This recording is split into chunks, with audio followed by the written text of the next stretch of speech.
Hoy vamos a hablaros sobre la indefensión aprendida. Es un término que seguro que habremos oído, pero tal vez no sepamos bien lo que es y tiene una gran implicación desde el desarrollo más temprano y a lo largo de toda nuestra vida. La indefensión aprendida es un término que acuñó Martin Seligman. Este psicólogo estaba estudiando cómo se producía el aprendizaje, tanto en los seres humanos como en los animales, y para ello hacía una serie de experimentos, sobre todo con perros. Estaba estudiando el aprendizaje clásico, el aprendizaje operante, que son algunas de las maneras en que aprendemos, y en uno de esos experimentos observó que los perros, en unas determinadas condiciones, reaccionaban de una manera muy especial. ¿Qué consistía este experimento? Se colocaban varios perros en unas cajas metálicas en las que transmitía el sol corriente eléctrica, que era desagradable, era dolorosa para el perro. Algunos de esos perros tenían la opción de con el morro o con la pata presionar una palanca, se abría la puerta y entonces podían escapar. Pero había otros que, aunque presionaran la misma palanca, no se producía la apertura de la puerta y entonces no había posibilidad de escapar a ese estímulo aversivo y doloroso que era la descarga eléctrica. ¿Qué pasó con estos segundos perros? Que dejaron de intentar, tras unos cuantos intentos, dejaron de intentar abrir la palanca. Es decir, se había producido un aprendizaje en el cual el perro hiciera lo que hiciera, pusiera en marcha las conductas que pusiera para escapar de esa situación aversiva para él, no tenía posibilidad de escape, con lo cual se producía una inactividad. El perro, tras unos cuantos intentos, dejaba de intentar escapar y estaba ahí sufriendo las corrientes eléctricas. Además, se observó más tarde, continuando con estos experimentos y cambiando algunas de las cosas, que los perros habían perdido motivación para intentar escapar, pero además habían perdido también la posibilidad de aprender nuevas posibilidades de escape. Se modificó la caja y se hizo una altura mucho más baja para que el perro también pudiera escapar saltando. Pero este segundo grupo de perros, los que habían desarrollado lo que luego se acuñó como indefensión aprendida, ni siquiera intentaban escapar saltando, estaban paralizados. ¿Qué quiere decir esto? ¿O qué nos enseñó esto? Que ante una situación repetida, aversiva, o desagradable o dolorosa, en la que la persona pone en juego los recursos que tiene para salir de ahí, para buscar ayuda o para cualquier cosa que le permita dejar de experimentar ese malestar y no lo consigue, cuando no hay posibilidad de escapar de la solución de la situación o de cambiarla, se desarrolla la indefensión aprendida. ¿Dónde podemos ver, por ejemplo, esto muy claramente? En los niños a los que se les deja llorar repetidamente y no se acude cuando hacen esa llamada. Cuando un bebé llora es porque necesita alimento, necesita cuidado o porque necesita ser cambiado el pañal. Los niños a los que repetidamente se deja llorar y no son atendidos acaban por dejar de llorar. Es decir, se conforman con el hambre, con la necesidad, con lo que tengan y dejan de pedir eso.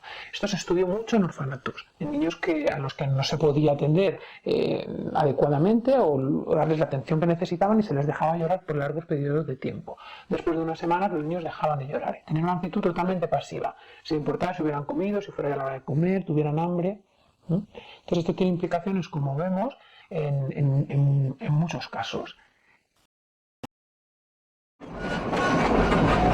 Las matanzas masivas de judíos en la Segunda Guerra Mundial han sido retratadas con crudo realismo en series televisivas como Holocausto y en numerosas cintas para el cine. La más conocida y premiada de todas ellas probablemente sea La lista de Schindler, donde se muestran escenas muy duras de asesinatos indiscriminados y terribles, de centenares de reos camino del cadalso en un silencio atronador. Muchos espectadores, cuando contemplan estas escenas de pasividad letal, se preguntan: ¿cómo es posible que los prisioneros no hicieran nada cuando los llevaban a una muerte segura? ¿Por qué no intentaban arrebatar el arma de sus guardianes, abalanzarse sobre ellos? ¿Qué perdían con un último acto de rebeldía, con un último intento de fuga, si sabían que la puerta del barracón al que les llevaban como ganado no era sino la morada definitiva? Cuando aparecen en pantalla estas escenas, muchos espectadores se revuelven nerviosos en sus asientos o susurran unos imperceptibles: «Corre, quítale la pistola, salta sobre él». Pronto Seligman y otros psicólogos trasladaron este fenómeno a la realidad humana y comprobaron que en muchas ocasiones las personas también caen a veces en un estado de indefensión aprendida, resultado de una serie de experiencias desagradables ante las que ninguna de las medidas que se toman surte efecto. Se trata de situaciones frustrantes que, para mayor desesperación de las víctimas, aparecen sin razón que las justifique y sin una regularidad que las haga previsibles. ¿Por qué me pega? Y él dijo la razón por la que te pego. Es porque me has preguntado que por qué te pego. Sé lo que estás sufriendo, Helen. Eso no importa. Ya lo he aceptado. Aceptado. Según cuentan los historiadores, eso es lo que pasaba en los campos de concentración nazis y lo que sigue sucediendo en los centros donde se tortura. En estos lugares no existe una lógica que permita a los reos prepararse para el castigo, pues ante las mismas conductas, unas veces se les tortura o asesina y otras no se les hace nada. Está bien, puedes irte, te perdono. En estos lugares no hay tampoco opciones para reducir el sufrimiento. Así, pasado un tiempo, estas personas aprenden que no pueden hacer nada para defenderse.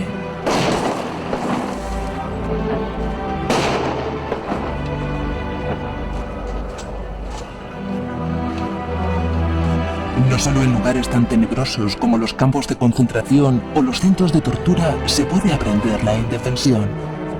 En el día a día, en las relaciones laborales o familiares, hay personas que tras muchos intentos fallidos por salir adelante, han caído en una profunda indefensión. En estos casos no basta con que los espectadores de la película de nuestra vida nos digan: ánimo, actúa, cambia. Es necesario desaprender la indefensión y recuperar la confianza en uno mismo, para lo que a veces la ayuda de un amigo, un familiar o un profesional de la psicología puede ser decisiva.